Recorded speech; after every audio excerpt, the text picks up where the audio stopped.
I'm gonna pour this into this glass, and I want you to tell me when to stop. Deal? Keep going. Mm-hmm. Stop! Now, fellas, this right here represents us.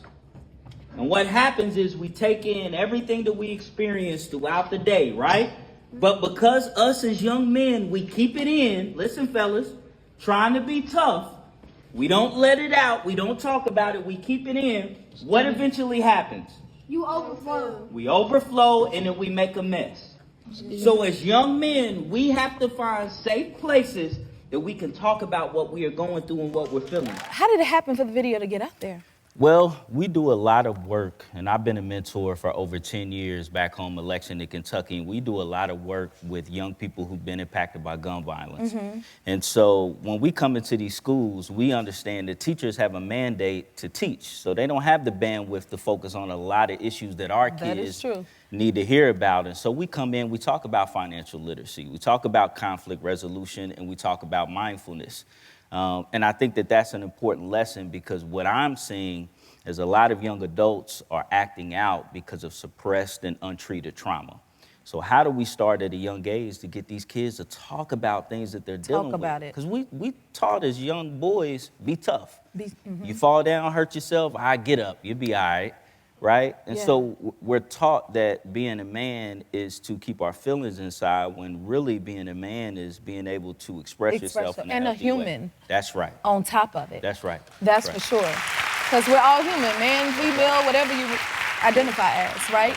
And you're originally a hip hop artist, huh? Yeah. So how did you go from being a musician into being a community activist? So for me, and I was blessed enough a couple years ago to win an Emmy with my DJ, JK47. Yes.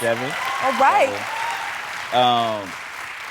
For me, it was a natural transition because I don't think a lot of people understand the origins of what hip-hop culture was when it began. We see what it is on the mainstream today, which is cool, it's no knock. Right. But we can't forget hip-hop was created to be a voice for the voiceless, for underserved people. That's right. I mean, there were people living in these underserved communities that didn't have an outlet, that didn't have a voice speaking for them. And so for me, it was a natural transition from hip-hop to activism. I guess I just kind of got tired of rapping about positive things and I really wanted to get in the streets and do positive things.